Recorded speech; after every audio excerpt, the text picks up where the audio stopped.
मैं आपको इसके कुछ बेसिक पढ़ाऊंगा, देखना। तो ध्यान रखना, अगर कोई परपेंडिकुलर है, देखो मैंने ओपी क्या है, परपेंडिकुलर है, 90 डिग्री का एंगल बना रही है। तो अगर कोई सेंटर से परपेंडिकुलर है, तो ये कोड को क्या करती है, दो बराबर हिस्सों में बांट देती है। मतलब इफ ओपी परपेंडिकुलर है किस पे, कोड पे, ए बी पे, ए बी पे परपेंडिकुलर है। तो अगर ये परपेंडिकुलर है तो ये क्या करेगी, जो हमारी कोड है इसे दो बराबर हिस्सों में बांट देगी। तो ये लिखा है, the perpendicular from the centre of a circle to code bisect the code. Code को क्या करती है, दो बराबर हिस्सों में बांट देती है। तो देखना इसका उल्टा भी ट्रू होता है। अगर ये कोड यहाँ से एपी, इफ एपी बराबर है बीपी के, तो अगर ऐसा है तो इस केस में जो ओपी होगी वो क्या होगी, परपेंडिकुलर होगी ए बी पे। ये भी ट्रू होता है, ये लिखा है इसमें। फिर आगे ये वाला इंपॉर्टेंट है, ध्यान रखना इसे। अगर कोई इक्वल कोड है, इक्वल कोड मतलब कि इफ ए बी बराबर है ए सी के, ये दोनों कोड के आपस में इक्वल है, ए बी बराबर है ए सी के, तो जो हमारी सेंटर से दूरी होगी ओपी और ओ क्यू, सेंटर से दूरी कितनी है, ओपी है, और ये क्या है, ओ क्यू है। तो ये सेंटर से जो दूरी होगी ना वो भी क्या होगी, इक्वल होगी। तो इसका रीजन लिखते हैं हम, equal chords of a circle are equidistant from the centre. ये यूज होगा इस चैप्टर में काफी ज्यादा। अब ये रहा हमारा पहला क्वेश्चन। तो बोला है, two circle of the radius 5 centimetre and 3 centimetre. दो सर्कल है जिनकी रेडियस कितनी है, 5 सेंटीमीटर है और 3 सेंटीमीटर है। और बोला intersect at the two point, two point पे इंटरसेक्ट कर रहे हैं। तो देखो, पहले यहाँ पे इंटरसेक्ट कर रहा है, इंटरसेक्ट का मतलब यहाँ पे कट कर रहे हैं, यहाँ कट कर रहा है, इसे नाम दे दिया मैंने पी, और इसे नाम दे दिया क्यू। फिर इसके बाद बोला है, and the distance between their centre, इससे नाम दे दिया मैंने ए, इसे नाम दे दिया ओ। तो इनकी जो सेंटर के बीच की दूरी है वो दे रखी है 4 सेंटीमीटर। अब देखो, अब आगे तुम देखोगे ये ओपी, ये ओपी क्या है, बड़े वाले सर्कल की रेडियस है। मैंने आपको सिखा रखा है कि अगर कोई सर्कल है, सर्कल तो बना नहीं है, सर्कल है कोई, सर्कल से सेंटर के सर्कल, सेंटर से सर्कल की जो दूरी होती है इसे हम क्या कहते हैं, रेडियस कहते हैं।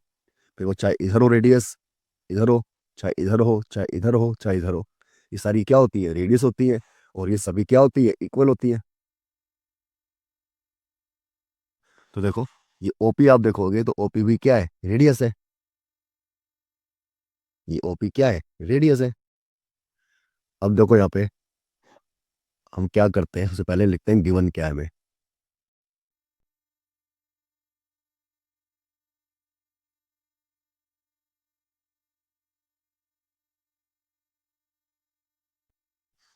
तो हमें गिवन है, टू सर्कल, दो सर्कल दे रखे हैं जिनकी रेडियस कितनी है, 5 और 3 सेंटीमीटर है।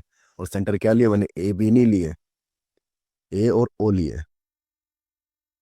तो देखो, अब आगे हमें फाइंड क्या करना है, फाइंड करना है कि लेंथ है कॉमन कोड की।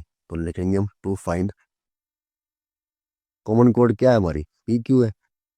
तो पी क्यू की लेंथ हमें फाइंड करनी है। तो देखो, सबसे पहले हम यहाँ पे कंस्ट्रक्शन करेंगे, सॉल्यूशन में लिख लेंगे हम। तो क्या कंस्ट्रक्शन करें हमने, ओ ए, हमने ओ ए परपेंडिकुलर खींचा है किस पे, कोड पी क्यू पे।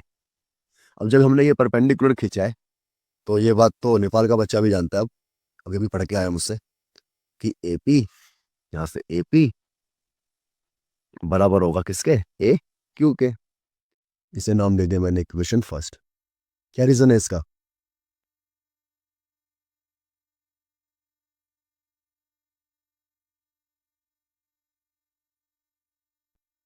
तो रीजन होता है इसका, perpendicular from the centre bisect the code.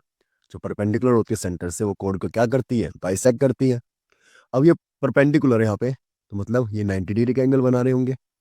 अब 90 डिग्री का एंगल है, तो इसके सामने वाला क्या होता है, ये एच होता है, ये पी होता है, और ये बी होता है। तो यहाँ पे अगर मैं पाइथागोरस थ्योरम लगा दूं तो हमारा इस ट्रायंगल में लग जाएगी पाइथागोरस थ्योरम। यहाँ पे हम लिख देंगे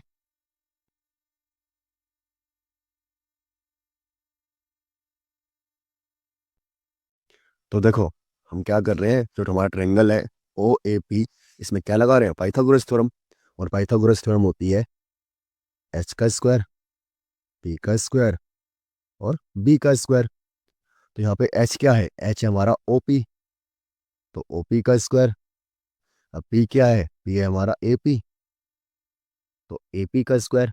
और बी क्या है हमारा, बी है ओ ए, तो ओ ए का स्क्वायर। अब देखो ओपी, ओपी क्या है यहाँ पे, रेडियस है, तो ये कितनी दे रखी होगी हमें, 5 रखना, रेडियस 5 है, तो 5 का स्क्वायर। एपी हमें नहीं गिवन है, ओ ए दे रखी है 4 सेंटीमीटर, तो 4 का स्क्वायर। तो 5 का स्क्वायर होता है 25, एपी, और ये 4, 4 का स्क्वायर कितना होता है 16। अब तुम देखोगे यहाँ पे से, तो यहाँ पे 16 प्लस में इधर आगे क्या हो जाएगा, माइनस में हो जाएगा। तो लिख लेंगे हम इसे ऐसे करके कि यहाँ पे 25 है, 16 यहाँ पे गया तो क्या हो जाएगा, माइनस का। तो ए पी का होल स्क्वायर कितना आएगा, माइनस करके आएगा 9। ए पी यहाँ पे स्क्वायर है, इतना के क्या बन जाएगा, अंडर रूट। और 9 का अंडर रूट कितना होता है, बताओ। मेरा 9 का अंडर रूट होता है 3। तो ए पी कितना आ गया हमारा, 3 आ गया। ए पी आ गया 3 सेंटीमीटर। अब तुम यहाँ पे देखो, तुम देखोगे अगर इक्वेशन फर्स्ट में, तो ए पी बराबर ए क्यू है, तो मतलब ए क्यू भी क्या हो जाएगा हमारा, 3 हो जाएगा। तो मैं जो पी क्यू है, पी क्यू, पी क्यू को यूँ लिख सकता हूँ मैं, a p equal to a q. तो हमारे पास ए पी कितना है, 3 है, और ए क्यू भी कितना है, 3 है। तो पी क्यू कितना आ जाएगा मेरे पास, 6 सेंटीमीटर। और ये मुझे निकालना था, ये हो गया